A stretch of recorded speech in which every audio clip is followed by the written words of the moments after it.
ये बिल्कुल हैवानियत है, और हैवानियत फैल रही है, ना कि इंसानियत। तो ये हैवानियत थी कि किस तरीके से उसको जलाया गया सबने मिलके।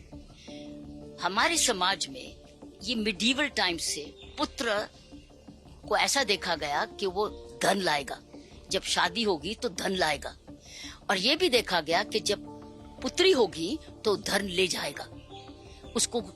सो ये हमारी पुरानी सोच अभी भी है।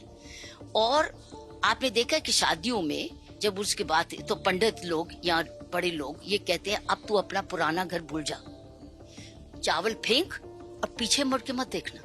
तो एक मैसेज दे दिया गया कि अब तेरा घर ये नहीं है, अब तेरा घर वो है जहां तू माइग्रेट हो रही है। उस मकान को अपना घर बना लेना। अब हर एक लड़की का वो मकान घर नहीं बनता, वो मकान में रहती है क्योंकि उसके पास अब कोई दूसरा मकान नहीं है। माँ बाप ने तो बोल दिया अब तेरा ये नहीं है, और वो मारने वाला का घर नहीं है, वो मकान है, तो जाए कहाँ? तो ये हमारे समाज में एक बहुत जबरदस्त ऐतिहासिक भूल है, जहां हम लड़के को समझते हैं कि वो धन लाएगा और लड़की को धन ले जाएगा, इसलिए बेटी बोझा समझा जाती है। तो वो अपने आप को बोझा समझती है, पिटती भी है, मरती भी है, बेइज्जती भी होती है। जैसे इन हाल ये दो बेटियां, दो बहनें इकट्ठे पिटती रही, लेकिन अपने आप को बचा नहीं सकी, और कमा भी रही हैं। और ये भी नहीं कि कमा नहीं रही, लेकिन उनको ससुराल को ये भी प्रॉब्लम है कि कमा क्यों रही है, उनका भी वो कमाया हुआ धन खींच रही हैं।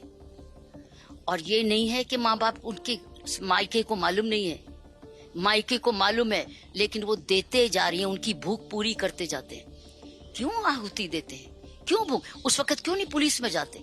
इतना प्रचार होता है, कानून का प्रचार होता है, उनको पता है कि ये समाधान है, क्यों नहीं ये समाधान ढूंढते? क्योंकि वो भी नहीं चाहते कि वो घर लड़की मायके वापस आ जाए, क्योंकि वो भी चाहते हैं कि कल को उनकी कोई बहू आएगी, लड़के की बहू, उसको ये घर चाहिए।